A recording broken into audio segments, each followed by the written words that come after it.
Good morning. Happy Friday. Oh my gosh, we are so excited. We're back again. Mila Johansen and Olivia Vo, we're back again because we have just an amazing announcement to make today. And before we do that, just please say hello. What is your Cinderella story? Do you have a Cinderella story? Share with us. What is your Cinderella story? It is a fairy tale that's been told over and over again. And we are so thrilled to produce the Cinderella Monologues. Mila, do you have the sample to show them? Yes, I have the sample book right here. Oh, here, without the little, I've been editing like crazy one more time. You know, the great thing about Amazon is you get samples. And isn't it beautiful cover? And it's all about butterflies, metamorphosis of coming from a life of strife, perhaps to success and to thrive. Exactly. This collection features so many amazing stories from women. We have 22 authors, and they all dug deep within themselves to produce their story and have it be included in this anthology. And they're real life modern Cinderellas, and I so think brave and courageous of all of them to be able to share their story in this very public way. Exactly, exactly. And let's go back in history a little bit. The first Cinderella I ever found was, and it's a children's book, and she was a peasant in ancient Egypt. And the story goes that a hawk came along and took her shoes and dropped them in the lap of the pharaoh. Of course, that isn't exactly how it happened, but he met her and he loved her in real history and made her his queen. And the third pyramid at Giza is dedicated to and attributed to her. I don't have her name with me right now, but she was an amazing person who came from the mud to become the queen of Egypt. That is so fascinating. Thank you, Mila, for that. And talk a little bit about how, you were thinking of this title for a very long time as a personal memoir for yourself. And what made you Yeah. decide to include other women authors? Well, I was a real Cinderella. We grew up in gangland. My mother was a teacher. She was never home. So I kind of had to raise my younger brother. And at a very young age, like 10, I started doing all the housework, about 4 hours a day. And so I would have to get him up, get him breakfast. We'd all get out the door to walk a mile to school. And then I come home and I dust the house and vacuum and cook dinner for him. And so then my mother would come home after that usually because her teaching job was very extensive. And she would leave at 5:30 in the morning. So I was a real Cinderella. And all my life too, whenever I've worked in places, I've always kind of done more than my share. It's just something, I guess maybe it's part of my karma or who I am. And so I wanted to write my memoir because there were some very hard things and other things that happened. And my brother didn't make it out of gangland. So that's a sad story. And part of it was that he didn't have to do any work. He only had to mow the little tiny track home lawn and take out the trash, which was half hour a week. And here I'm doing, 3-4 hours a day. So I think that saved me. You know what I mean? And so then I wanted to write my memoir, and I couldn't do it for a long time because some things are hard. And then suddenly I thought, no, I want to share my story so I can help other women. So I started writing my memoir, and I wanted to call it the Cinderella Monologues. But halfway through, I started writing it about 8 years ago. But then I realized that maybe the Cinderella monologue should be lots of women's stories because people started telling me their stories. And I thought that the monologue should be a series of women's stories to help other women that may have gone through some of the same things. Mine wasn't as harsh as some people's, I will say. I mean, there wasn't any incest or anything like that in my life because there wasn't any father around. So that actually turned out to be an abundance for me. So, um, so then I thought, now I'm going to call my book Cinderella Interrupted, like that one movie. And then I went and started meeting women and asking women to be in this book, the Cinderella Monologues. And many women wanted to be in it immediately. They loved the name, first of all. And I'm sure all of you have a Cinderella story. It doesn't have to be dire. It doesn't, some of the stories are very sad and troubling, but they always end in success. Everybody has come out of that to thrive. And, but, and there's some very funny stories, some very cute stories in there too. So there's all kinds of stories in the book. And I really wanted people to be able to express themselves, and everyone is so excited. Half the authors have been published before, and half never have been published. So this is very exciting for them. And that's a great way for you to become published, is to be in an anthology. If you're in an anthology, you don't have to do any of the work. And because, doing my grandmother's book, From Cowgirl to Congress, this book right here, a lot of edits from a long time ago, I, I, um, I, I probably ended up paying like 7,000 just to get everything done, editing everything. So to be in an anthology for just one small price is not a lot to pay to become a published author. And usually, like in my books, we all become best-selling published authors. So it's all very exciting, and I'm so excited to have 22 women authors in this book. And my inspiration for me becoming a Cinderella and the Cinderella Monologues goes way back to my grandmother. In the 1800s, she was a Cinderella in her house. Her mother died when she was age 10, and she was left with all the housework with her younger sister. And it was a cattle ranch, so they had to feed the cattle workers, and then they had to clear the table, feed the family 3 times a day, and do all the dishes and the cleaning. And so she was a real Cinderella that did have the story of incest and other terrible tragedies in her life, and made mine look like the golden child, a very good childhood, even though my brother and I went to bed often without dinner or school without lunch. But that was nothing compared to what happened to my grandmother. So she's my true inspiration for this book. And I actually am putting the rest of her story, which I didn't put in the major book, in the back of this book, so people can read what really happened to her in her childhood. Mila, it looks like you've come full circle. I love that so much. Wow. And what a legacy, for your grandmother, and to intertwine our stories with hers. Like there's this really beautiful lineage series of Cinderella stories in one collection. And I will say, Yeah. I have to compliment you that, during the writing process of this, it was very transformative. Yes, And it I'm is it's a way to heal once you start writing it, and she wrote her memoir, which helped her heal. But, with her, she must have had stars above her head, Olivia, because she came from that terrible, tragic childhood, but a teacher saw how brilliant she was and got her to Smith College. She never looked back. She became the first woman lobbyist. She spoke all over London with George Bernard Shaw. She worked with Gary Chapman Gatt and Alice Paul to get women the right to vote. And she taught Eleanor Roosevelt public speaking. So there must have been, and put together the Pulitzer School Pulitzer School of God, now I've lost my name for a minute. But she did everything. For some reason, everything fell in her lap as soon as she left Colorado.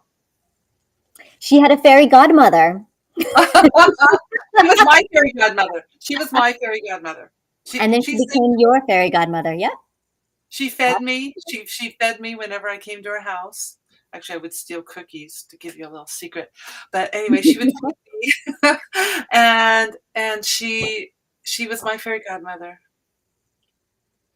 Beautiful. I love it.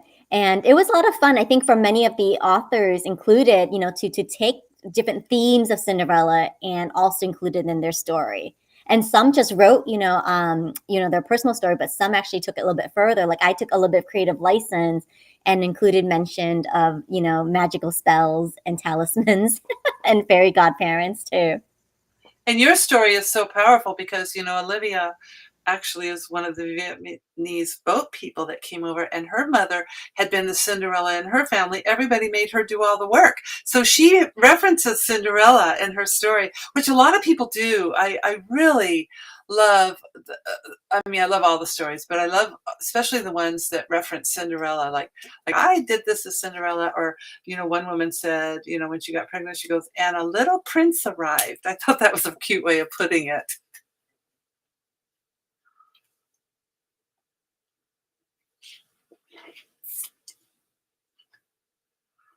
Um, I can't hear you.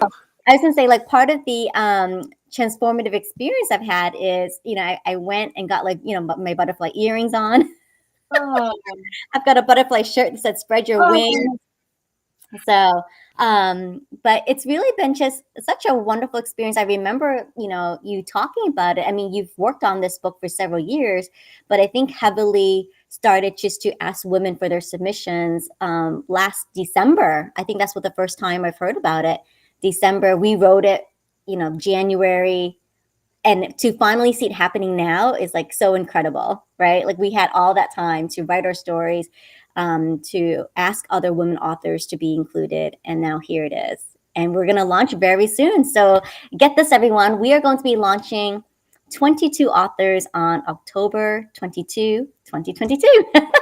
oh, wow. Hey, yeah, you're right. I didn't quite get all that, but I set it up.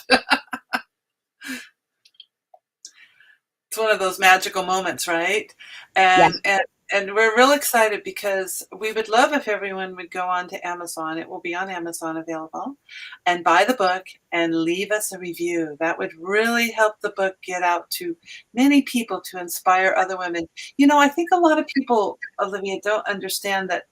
I think before we had all the talk shows, Geraldo and then Donahue and then Oprah, women thought they were sometimes the only person who had been abused. And often they thought it was their fault. But when they got to hear that, oh boy, 1 million other women it's happened to, and it's not your fault, I think it changed people's lives and gave them more power and encouragement. So I think that's what a book like this does also, is that you're not the only one that this has happened to. And it's not your fault. It's probably someone else's fault. I think that's powerful. It definitely is. And I just love being in the community of such strong, resolute, invincible, resilient women. Like I love being the company of our group. And, so many of our women authors are now going to expand on their Cinderella chapter for their own memoir and our memoir anthology. So yes, so Mila doesn't stop publishing ever. We're finishing Cinderella Monologues. We're in the final round of edits with a sample copy, and then we're going to be launching very soon, in just a few weeks.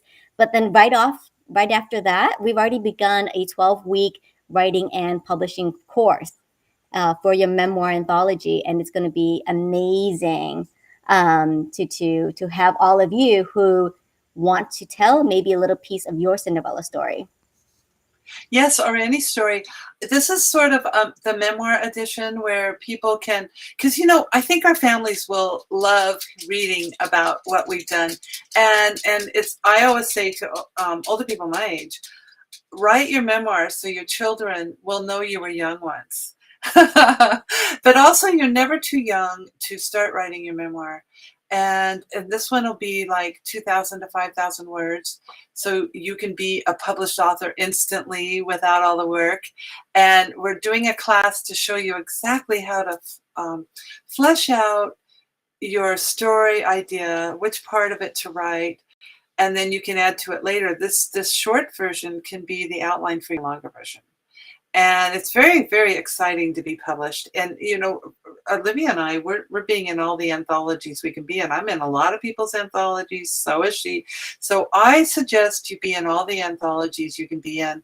And, I might avoid the more expensive ones because some people are charging an awful lot to be in an anthology, even up to $7,000, which you could pay a publishing company to publish your book for that, So I would, do the ones that are a little more affordable. And this 12-week program, we started last week, and we're doing lifetime recordings. So you can still join the 12-week memoir anthology program and get full training in writing. And then the second 6 weeks is all about publishing. So you'll be able to have all the information and all recorded for lifetime for publishing your future books. It's very, very exciting. So I hope some of you will join us. We could take in a few more people for this workshop. And it's every Tuesday from 10 to 12 Pacific time. Probably that's 1 to 3 Eastern time. You can sign up at milajohansen.com. Oh, and we have a hefty discount right now. So if you join, since we've already started, we're giving a big discount. So you just have to email me and ask me for that discount, and you'll get it right away. Absolutely. So I think I love what you advised me early on since we started working is, be in as many anthologies as possible to get your name, your story, your message out there. And I really took that to heart. And so I signed up for as many programs as possible, and mostly with you because you have a particular rhythm. I feel like you've actually got everything down to a science, Mila. And so you publish pretty regularly, which I'm so excited about because you bring a lot of that expertise and knowledge, and you do get into a rhythm. And so I find it very easy just to fall into the program, continue to write, and then have it be part of a chapter, and then perhaps, collect those to be my own anthology at some point too. But yeah, so join us. I mean, if you missed a chance for the Cinderella Monologues, you can still join us again here. This is a wonderful opportunity, continuing the theme of, your legacy story, what you would love for your family to know or leave behind for your family, your future generations. And maybe you have a Cinderella story that you would like to, start exploring too. Exactly. And the 12-week program is amazing because we have a few of the Cinderella monologue authors coming in like you, and they're going to expand their story. So they're going to write another section in this book, and then they're going to put them together. And at the end, when I'm showing everyone exactly, blow by blow, everything, and I'm going to show everyone exactly how to load their book on Amazon. Some of them are going to be ready and load their own books on Amazon. So then they're going to have our book and they're going to have their book. And, you don't have to make huge, long books. The shortest book you can put on Amazon is 36 pages with a spine. You want a little spine. And then the next thing is you can, like my book, 101 Surprising Tips, is 70 pages. But if you go up to 98 pages, you can put your name and the name of the book on the spine. And then most people are opting to right now write the comfortable 120 to 135 page book. And we're not writing missionary anymore. So long books are more like 200 pages, 300 pages. So. Excellent. And, I just want to also compliment you on just the generous word count that you provide, because most anthology books, really have a limit on that. And, we've got a dedicated editing team. And so you're allowed 2,000 up to 5,000 words. So you really can, flesh out a very good story. Yes, exactly. And we like to offer a lot because, and like you said, and thanks for the compliments, because I love to make it easy. I've actually taught this for decades. I've taught at the local school for adults and online, and I've been putting anthologies together for before it was a popular thing to do. I mean, I was thinking more back then along the lines of Chicken Soup for the Soul. And I've done it with classes because I always like every class to end with something they can hold in their hand. And there is nothing like holding your own book in your own hand, right, Olivia? It never gets old. I love that feeling each and every time. It gives me butterflies. Oh, I love that. That's perfectly put. Excellent. So we're going to wrap this up, but, definitely just wanted to share the excitement and kick off this amazing book launch that we're putting together. So today we got to talk to Mila Johansen from Pen to Publish. She's the publisher. She's the mastermind behind this writing community and really kickstarting the Cinderella Monologues anthology. And pretty soon, throughout the next couple of weeks, we'll be highlighting author spotlights. So we'll be bringing on each of the women authors and interviewing them and getting their experience from writing and sharing a little bit of information from their chapter. And we'll also be including some early readers who gave us reviews. So we'll be doing interviews with those people who purchase books. When the time comes and you purchase our book and you'd like to give us a review online, we'd love to interview you. So we'll be doing that as part of our launch too. And stay tuned, because on October 22nd, 2022, we'll come back with a very special 2-hour live stream event. So mark your calendar for that date, and stay tuned for this series of the Cinderella Monologues Author Spotlights. And one thing I would like to say, Olivia, is we're going to be giving prizes away on that day too. Really nice prizes for you coming to our launch. Yes, so we're still planning that. It's underway, and I was so excited to share in this excitement. All right. Stay tuned for next week as we continue with more author interviews. Take care, everyone. Bye.